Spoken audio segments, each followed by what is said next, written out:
Yesterday we have a program about, and our discussion was about riba, and then it was our regular Saturday program, and those were 1 hour, and then this is the same topic we are going to speak now. And Allah subhanahu wa ta'ala said in the Quran, "O you believe, give up the riba." So it's a big sin, and it is destroying the world today because of the riba, the system of the riba or the banking system. The people in the world are poor. The poor people are very poor because whenever there is an interest on the money value will become increased, and then the people will put more profit because they are paying interest, so the things will become expensive. If the things will become expensive, then the people have less buying power, and the people will not buy, then there will be no sales, so people will not be having their more employees because they have no good sales. And if there is no good sales, they will not be giving the orders to the factories, so there will be no production. And there will be no production, then more people will be jobless. So because the interest will be increased, the value of the money, and when the money will be expensive, then the product will be more expensive because you have to cover up the interest you are paying to the bank. So you will sell the products more expensive, and when you sell the products more expensive, and then the people have no power to buy them, and when the people cannot buy them, then there will be destruction in the market. People cannot have good sales. When they have no good sales, they have to remove the people from their jobs, and they cannot order to the factories, and the factories will not produce the more products, so they have to cut the jobs. People will have no jobs anymore, and there will be no more production. So that is the system of the economy which destroyed by the interest. Like in recession in America and Europe, what they did, they bring the interest back to zero. They bring the down interest to zero. Even today in Japan, in USA, in Switzerland, the interest rate is zero, and that can revive the economy. Even in the Philippines, if the government will make the interest rate zero, the people will get a good economy here. But in fact, the Philippines has very high interest rate. Pakistan has almost 25% interest rate from the government. In Saudi Arabia, the interest rate is very high. Middle East, all Middle East interest rate is very high. Even Turkey, the interest rate is very high. Allah make the warning that Allah will destroy the interest. Yamakullahu riba yurbi sadaqat, and Allah will multiply the charities. Destruction of the economy because of the interest. Even the time of the Prophet ﷺ, no interest was allowed, and it was cursed for people who are doing interest, because the money should be always be interest free. So money will be low value. It is not expensive. This is happening in Africa, in whole world, in Asia, in all the countries of the world. Because of the interest, the economy is destroying. That was our topic yesterday.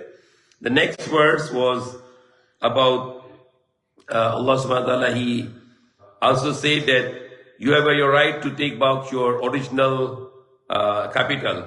So Allah said, وَإِن تُبْتُمْ فَلَكُمْ رُؤُوسُ أَمْوَالِكُمْ.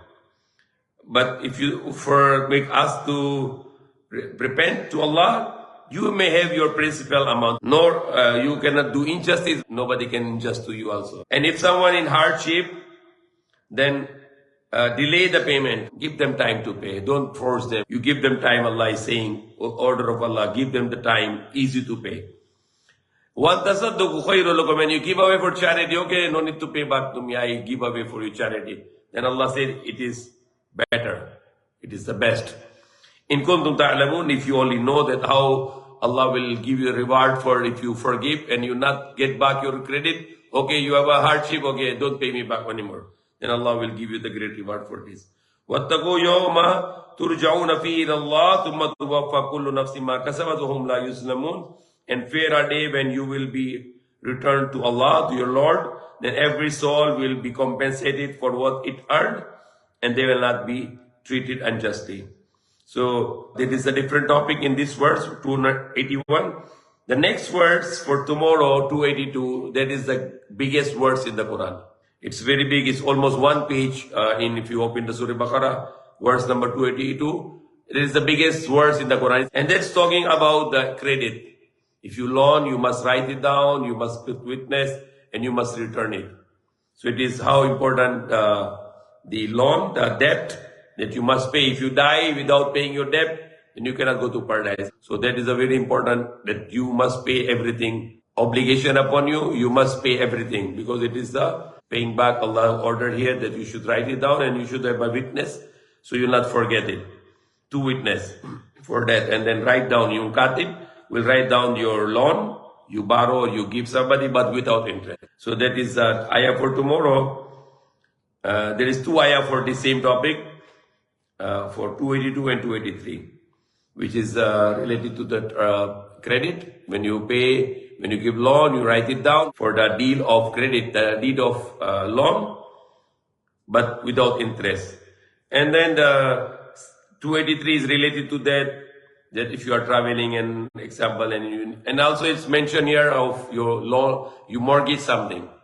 Okay, sangla. Okay, if I cannot pay, then that's my thing, belongs to you. Example, somebody bring document to you, the property, and then he borrow from you 1 million, and then if you say I cannot pay, then this property belongs to you.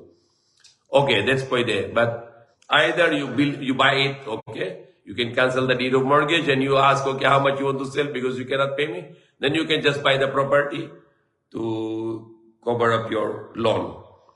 And then the last three verses are the very important, very good verses, 284, 285, and 286, which will be on the next day, inshallah, which is the very beautiful verses of the Quran. May Allah guide us. Ameen.